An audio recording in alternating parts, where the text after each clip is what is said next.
For this essay, I will be comparing the two animated short films, In a Heartbeat, created by Beth David and Esteban Bravo and produced at Ringling College of Art and Design, and Hair Love, by Sony Pictures Animated and directed by Matthew A. Cherry, Everett Downing Jr. and Bruce W. Smith. In a Heartbeat is a 3D animated film that shows the story of a closeted boy at risk of being outed by his own heart after it popped out his chest to chase the boy of his dreams. Most notably, the film contains little to no dialogue. It relies on exaggerating the body language and facial expressions of the characters to get the point across. It is set in an American high school named Newgate Junior High School, suggesting that the characters are around 13 to 15 years old. Throughout the film, there is a general feeling of wanting something that you cannot or are not meant to have, and this can be seen through the boy's body language and his adamance to keep his heart in check. Also, the music helps convey the mood as parts are pretty somber,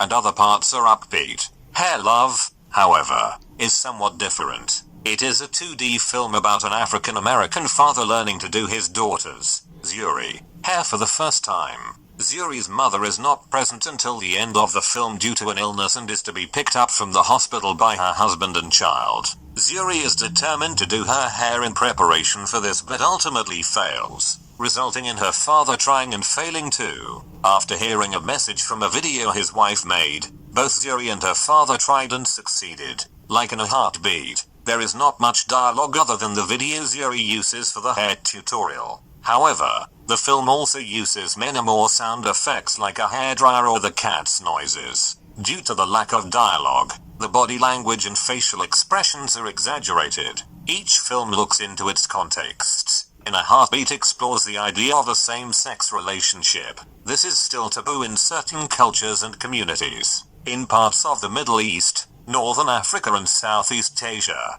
being a part of the LGBT community or expressing your sexuality or gender identity is a crime punishable with fines, imprisonment and even death. However, even though it is not a crime in the UK or the US, many people still don't accept it and actively protest against LGBT rights. Hair Love looks into a huge part of African American culture. Hair. Early African civilizations used different hairstyles to indicate their family, background, tribe, and social status. For example, tribes in now modern Senegal and the Gambia would wear braided styles when they went to war. Due to the transatlantic slave trade, about 11 million African slaves were taken and brought their customs. In the 19th century, much of the world had abolished slavery, including the US. However, many black people felt the pressure to fit in and adjusted their hair accordingly. Throughout the years, styles like the afro, dreadlocks, and the weave emerged.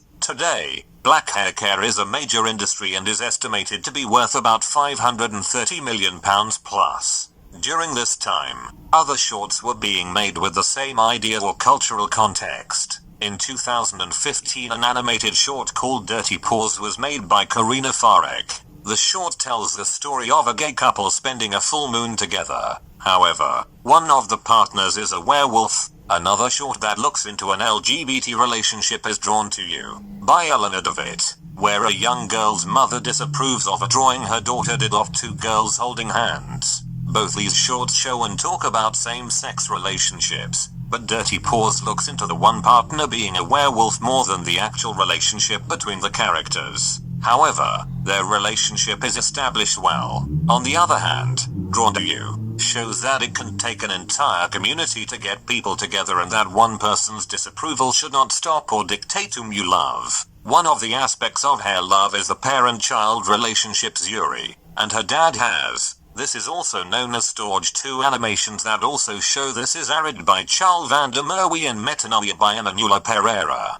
Arid is the story of a boy and his bull companion traveling across the arid landscapes of Africa in search of a safe refuge. On the other hand, Metanoia is about a 15-year-old apprentice and his 90-year-old master trekking to a holy place so that the apprentice may earn his rite of passage and become a sorcerer. Both in one way or another show a storge relationship with the bull and the master being a parent figure and the boy and the apprentice is the child respectively. There was a fair amount of political change going on when both these short films were made. Between 2009 and 2014, same-sex marriage was made legal in parts of the UK and the US, with Barack Obama endorsing it in 2012. In 2017, the one-year ban on MSM, men who have sex with men, donating blood, was changed to 3 months. In 2019, author Toni Morrison died. She was known for her 11 novels that explored black identity in America and put the lives of black women into view. In 1970, she published her first novel, The Bluest Eye, while working full-time and raising her 2 sons.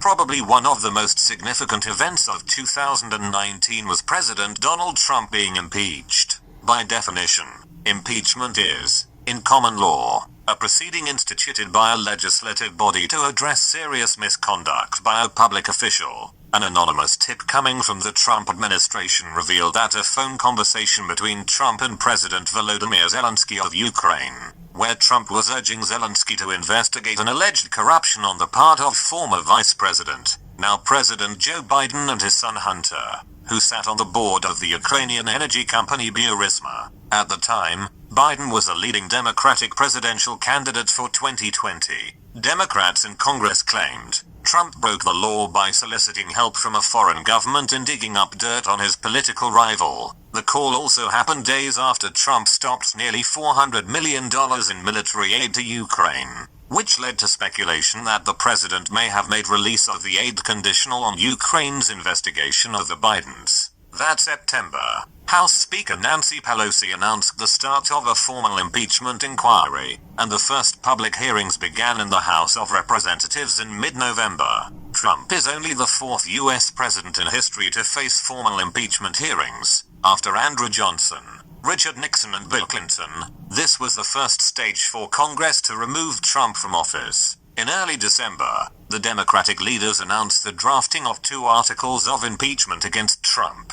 These articles charge him with abuse of power, improper use of authority by someone who has that authority because he or she holds a public office, and obstruction of Congress, the impediment of governmental activities. On the 18th of December, the House of Representatives voted to pass both the articles. Trump was officially the 3rd U.S. president to be impeached. However, in the 20th of January 20, Trump was acquitted, or found not guilty of both charges. The short film In a Heartbeat reflects the relationship of 2 same-sex individuals that eventually come together regardless of the opinions of their peers. It was made around the time of same-sex marriage being legalized in the UK and US, thus highlighting the need for change and acceptance, which is apparent near the end of the short and in Drawn to You. However, Hair Love does not reflect any of the main points discussed in the previous paragraphs. Although, during the film, we see the storge relationship of Zuri's father, and in the video, the relationship of Zuri and her mother.